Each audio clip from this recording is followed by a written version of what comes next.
And if you look at the criterion to be nominated and to be voted in and named, into the Professional Speakers Hall of Fame, there's less than 250 of us worldwide. So many have already passed away. Colin Powell, Ronald Reagan, Zig Ziglar.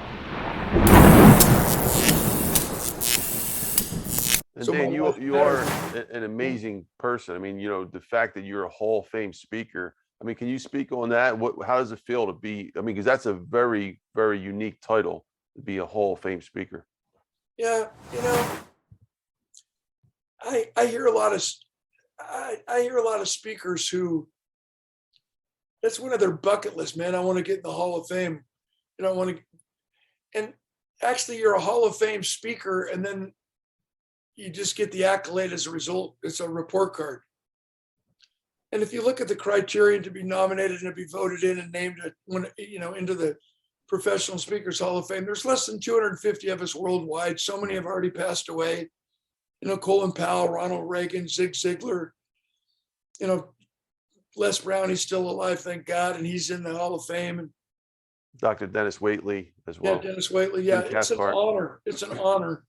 But it's more of a report card to be around people who think like I think and I think like they think. Mm. So if you want to see the difference between a Hall of Fame speaker and someone who just shows up as a professional presenter, analyze the difference between Celine Dion singing God Bless America and a national karaoke champion. They both sing the same song and hit the same notes, but one's an extraordinary performing artist who makes the song their own and connects with the audience and really interprets it and touches our soul. And someone who just stands up and sings and marks them the dance steps and those folks gag me. And you know who they are. They start their speech, they get in some little motivational speaker stance, and they come right out of the chutes. They whip off some. They gag me with the Toyota. They're not professional speakers. They're not Hall of Fame speakers. They're professional presenters. And there's a huge difference. Prepare ourselves to speak. If you have the same resume this year as you did last year, shame on you.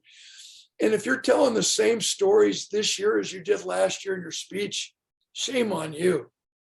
What keeps me fresh is during this tour, Vegas, I forgot Phoenix, in between Vegas, Phoenix, Dallas, North Carolina, Orlando, Miami, and then North Dakota. I told stories I haven't told for a few months.